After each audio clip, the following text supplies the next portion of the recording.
The World Cup and the Olympics are widely considered the two most inclusive sports events in the world, but that may not be true for every to nation. enter the United States. This will almost certainly have an effect on fans coming to the U.S. for the World Cup and the Olympic Games.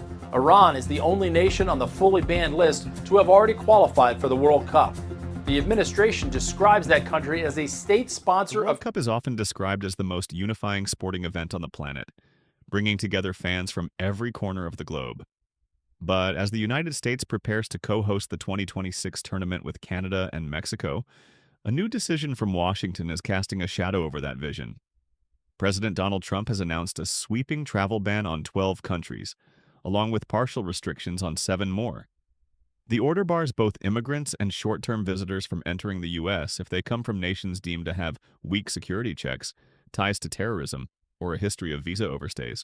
For the global football community, this raises an uncomfortable question.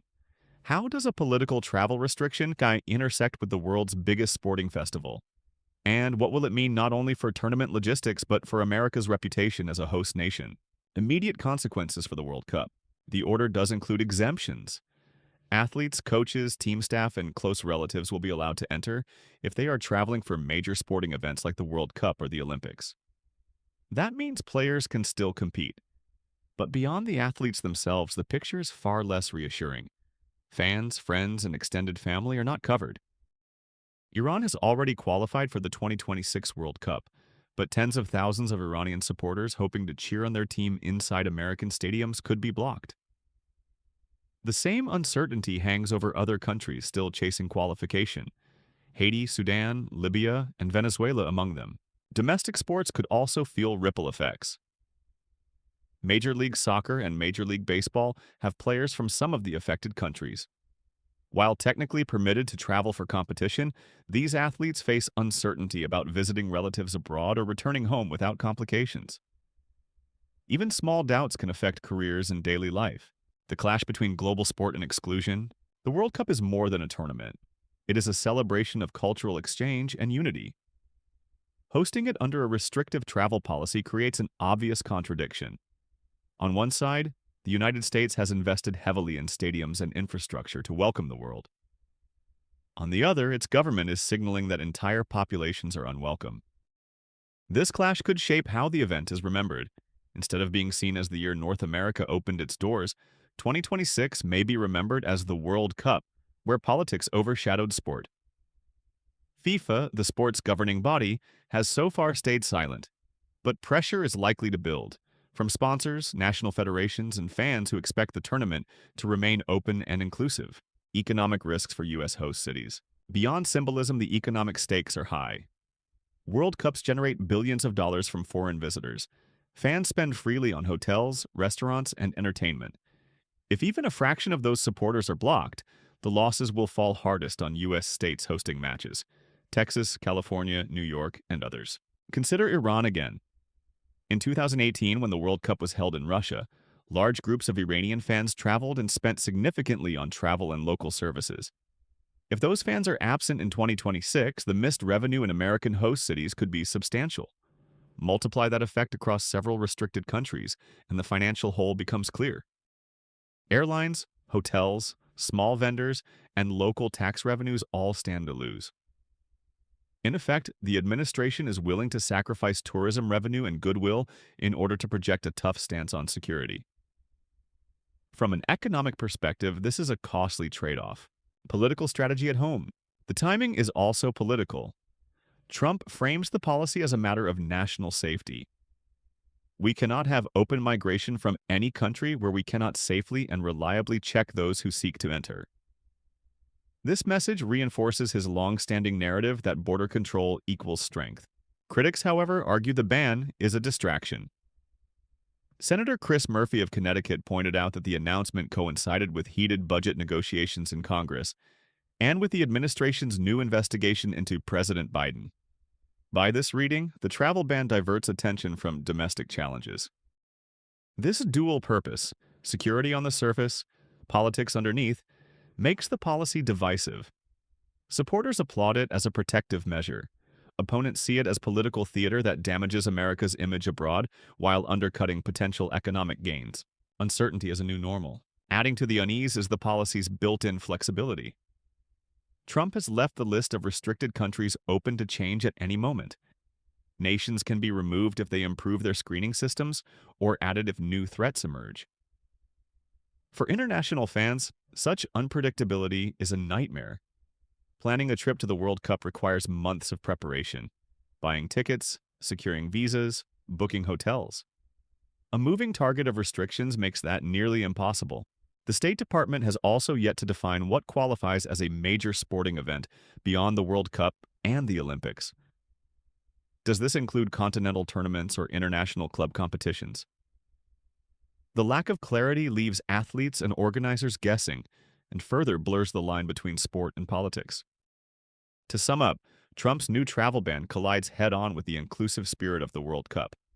Athletes can still play, but fans and families are left uncertain. U.S. host cities risk losing millions in tourism revenue.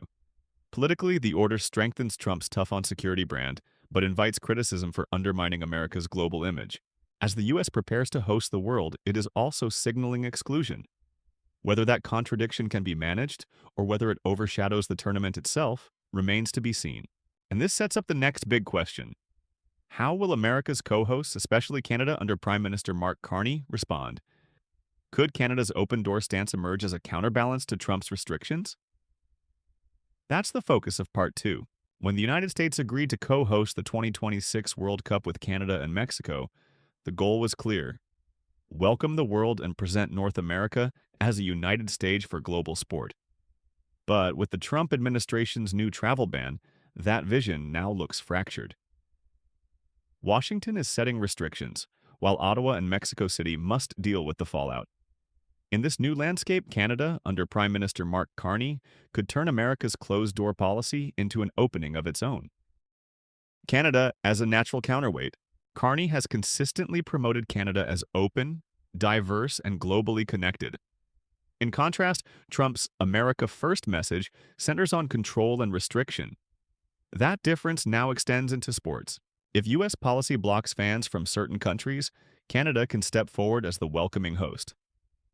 For supporters from nations like Haiti or Sudan, still in World Cup qualification, Canada may be their only chance to attend the tournament in person. Matches in Toronto, Vancouver, or Montreal could become magnets for fans unable to enter the United States. This sets up a clear contrast. America projecting limits, Canada highlighting openness. The World Cup becomes more than sport. It becomes a contest of values. Economic consequences. Spending shifts north. The World Cup is a huge driver of tourism. Fans don't just buy tickets, they fill hotels, restaurants, and local businesses. If thousands of supporters are shut out of US-wide stadiums, they are likely to redirect their spending to Canadian host cities. This is more than just an economic windfall. It gives Carney a platform to reinforce Canada's identity as a global hub of inclusivity. Each diverted dollar tells a bigger story. While Washington chooses restriction, Ottawa benefits from attraction. In practice, that means Canadian airlines, hospitality, and retail could see a surge of business. The effect would be visible not years later, but during the tournament itself. Sports as diplomacy. The World Cup is watched by billions. It is not only a competition, but also a stage where nations project their image. Trump's America risks being seen as unwelcoming, while Carney's Canada may emerge as the country that kept the World Cup spirit alive. This aligns with Carney's broader strategy, reducing dependence on the U.S. and deepening ties with Europe and emerging markets. If countries on Trump's restricted list find doors open in Canada, Ottawa gains goodwill and political capital. Sports, in this sense, become a tool of diplomacy, one that shapes relationships beyond the tournament. Fractures in the North American partnership. The United 2026 bid was marketed as continental unity, but Trump's travel ban undercuts that message. Instead of one shared experience, fans may see two very different realities, an open Canada and a closed America. For sponsors and organizers, this creates real problems. How do you market a joint World Cup when supporters are welcomed in Toronto but turned away in New York? How do global brands celebrate inclusivity when one host nation narrows access? These contradictions risk weakening the tournament's image and exposing divisions among the hosts. Mexico will also feel the impact, but Canada's response carries greater symbolic weight. As America's closest ally, its contrasting stance makes the divide even more visible. Long-term risk for the U.S. The consequences go beyond 2026. Historically, America has gained soft power, influence through culture and openness, by hosting global events like the 1994 World Cup or the 1996 Olympics. These moments reinforce the idea of the U.S. as a welcoming leader. Trump's restrictions run against that tradition. Even if the policy strengthens his domestic standing, it weakens America's reputation abroad. Businesses tied to global events may see the U.S. as unpredictable. Future bids for international tournaments could face skepticism. Meanwhile, Canada may capture exactly what the U.S. risks losing. By keeping its doors open, it positions itself as the true guardian of the World Cup's inclusive spirit. That perception could pay dividends long after the final whistle. Closing thoughts. The 2026 World Cup is shaping up as more than a celebration of football. It is a test of leadership and vision. Trump's America is choosing restriction. Carney's Canada is choosing openness. One host nation sacrifices tourism and global goodwill for political control. The other gains economically and diplomatically by leaning into inclusivity. The irony is clear. A tournament meant to unify North America may instead highlight its divisions. For the United States, the decision may deliver short-term political wins at home. But for Canada, it could be transformative, elevating its role on the world stage and reshaping how millions perceive it.